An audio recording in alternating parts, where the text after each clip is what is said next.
Olha, diante de momentos de crise, é notável o crescimento de inadimplentes também em condomínios residenciais. Nem sempre é fácil manter em dia as contas da casa e as taxas condominiais, que são obrigatórias, inclusive, e imprescindíveis para que o condomínio continue funcionando, que haja manutenção do condomínio. Sobre esse assunto, a gente fala agora com o advogado César Nantes, especialista em direito condominial, e ele está com a gente pela internet. Boa noite, doutor César, tudo bem?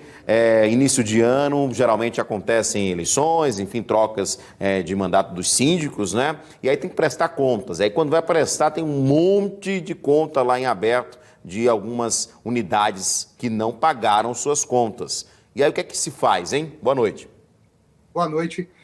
Realmente, o mês de janeiro já é um mês que, historicamente, a inadimplência aumenta, né?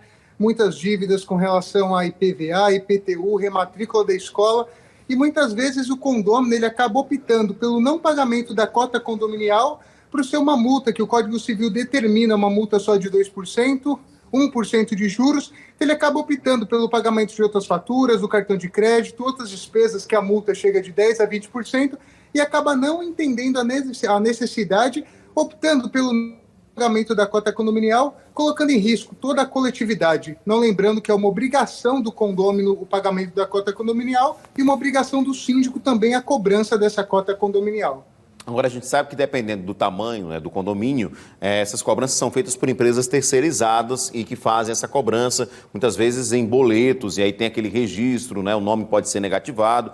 Essa é a melhor forma de fazer? Ou aquele pagamento diretamente a uma conta do condomínio ou diretamente ao síndico em condomínios menores é uma situação em que a inadimplência se repete de forma mais rápida?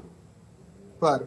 Inicialmente, a cobrança ela ocorre de forma administrativa, ou seja, aquele boleto ele tem um prazo bancário de 30 dias, entre 30 a 60 costuma ser a própria administradora ou o corpo diretivo está efetuando aquela cobrança, e a partir de 60 dias dessa cobrança costuma ser feita através de escritórios de advocacia. Então, o condômino, quando ele deixa essa cota chegar até 60 dias, ele vai arcar com custos processuais, muitas vezes, quando a execução é distribuída, e com honorários de advogado, que pode ser de 10% a 20%. Com o novo Código de Processo Civil, a cota condominial ela passou a ser considerada um título executivo extrajudicial, ou seja, é uma cobrança mais célere, é uma cobrança através de uma execução judicial e que, inclusive, pode fazer com que o devedor perca seu apartamento, porque para dívida de condomínio não pode ser alegado bem de família, ou seja, se tiver só aquele apartamento e o imóvel for penhorado nessa execução, ele pode perder o apartamento. Para chegar nesse último caso, precisa ter um débito assim superior ao valor do imóvel ou não? Não.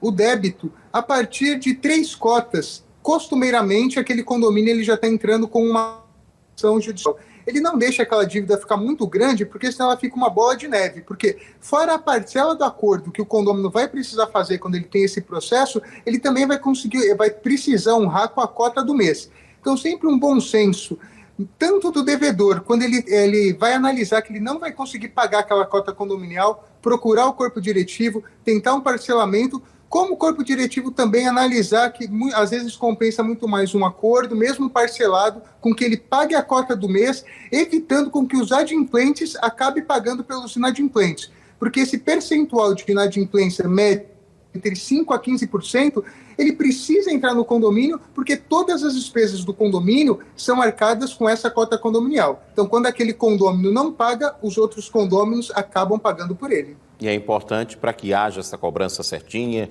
e esse processo, inclusive até mesmo judicial, se chegar, que o condomínio esteja regularizado, esteja com tudo em dia, com todas as questões das atas também, tudo tem que estar exatamente documentado para que não haja nenhum problema jurídico depois também, doutor? Exatamente. A cota condominial, obrigatoriamente, ela tem que ser aprovada em uma assembleia. Na maioria das vezes, numa assembleia ordinária, onde se aprova as contas do período anterior, entende-se quais são as contas, qual é a necessidade daquela cota condominial, vai acrescentar o percentual de inadimplência e vai chegar nesse valor da cota condominial. É muito importante lembrar também, como eu citei, que como a cota condominial é um título executivo extrajudicial, se o síndico não fizer a cobrança, ele vai cair naquela omissão, ele vai deixar a cota prescrever. Ou seja, ele tem 5 anos para cobrar essa cota condominial. Se não cobrar, ele pode depois ter que ressarcir os condomínios e, com isso, arcar com seus próprios bens. Pois é, e aí é importante o síndico também ficar atento a isso. Doutor, muito obrigado pela sua participação, pelos esclarecimentos. O ideal é não deixar dívidas acumularem, também em relação às taxas dos condomínios. Muito obrigado, uma boa noite. Boa noite, obrigado.